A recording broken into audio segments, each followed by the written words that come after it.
Nakawala nga ako sa seaman pero hindi naman ako nakailag sa Coast Guard. Kaya tuwang-tuwa ako nang makita ko ang comment niya sa isang kanta ni Moira na ikaw at ako pero iba ang babaeng nakatag. Kaya itago na lang natin siya sa pangalang Flor at nagkaroon siya ng unang boyfriend pero magkalayo sila. Naging magulo ang kanyang unang relasyon dahil bigla na lang nanlamig sa kanya ang kanyang boyfriend kaya nag-decide si Flor na pumunta ng Maynila para malaman ng totoo. Bumiyahe si Flor simula Iloilo hanggang Maynila para malaman ang katotohanan at nalaman niya dito na may pamilya na pala ang boyfriend niyang seaman. Ginawa siyang kabit ng boyfriend niya nang hindi niya man lang nalalaman at nang dahil sa kalugmukan ay doon muna siya tumuloy sa bahay ng kanyang pinsan. Kaya dito niya nakilala ang naging pangalawa niyang boyfriend na itago na lang natin sa pangalang Bong. At noong mga panahon na to ay sobrang hilig tumambay ni Flor sa page ni Kuya Marcelo kung saan napakaraming hugot tungkol sa mga broken hearted. Naging magkasunod lang ang kanilang comment sa page na to dahil broken din si Bong nung panahon na yon. Nagsimula lang sa simpleng pag-like ni Bong sa comment ni Flor hanggang sa nagkakilala na sila at palagi na silang nagkaka-chat. Niligawan na siya ni Bong at 2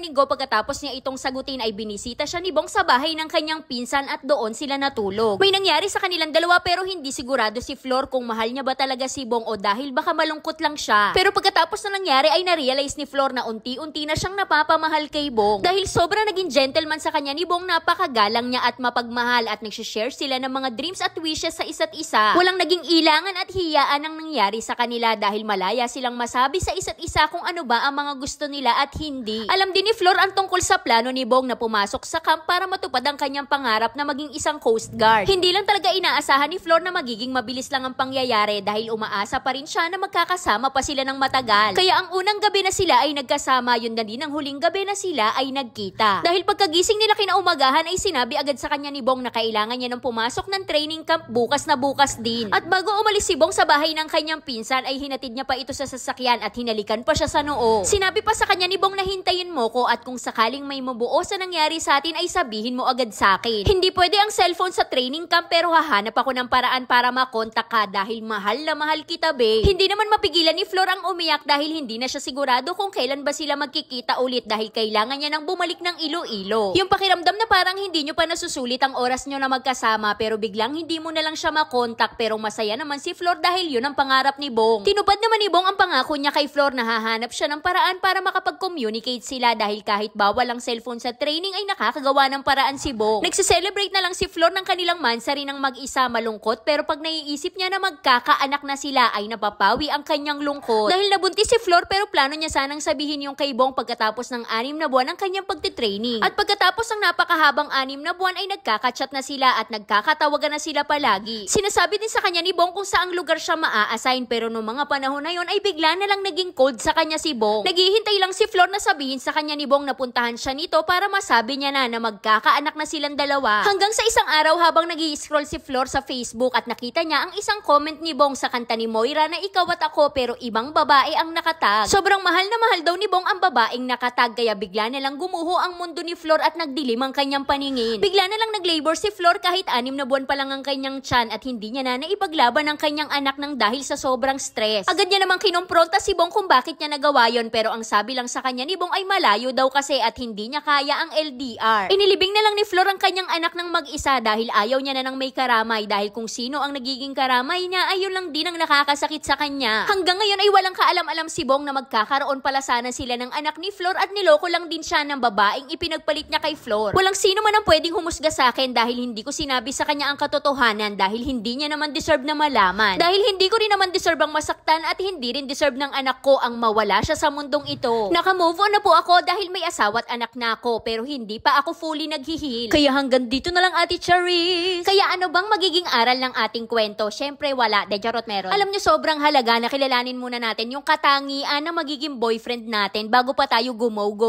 Alamin muna natin kung ano ba ang tunay niyang intensyon dahil baka gusto niya lang maka-score. Pwedeng kilalanin din natin yung pamilya nila o mga kaibigan kasi doon natin makikita kung paano sila makipagrelasyon sa iba. Palagi tayong mag-iingat sa mga taong nagpapakita ng sintomas na sobrang mahal na mahal ka sa una tapos bigla na lang magiging malamig. Kaya palagi tayong maging bukas sa posibilidad ng pagkakataon na maaari siyang magbago bigla. Kaya bago natin ibigay ang ating flower ay pag-isipan muna ng mga 120 times kung talagang deserve niya ba. At para naman sa mga babaeng niloko kagaya na lang ng ating letter sender, makakatagpo ka rin ng taong magmamahal at magpapahalaga sa'yo.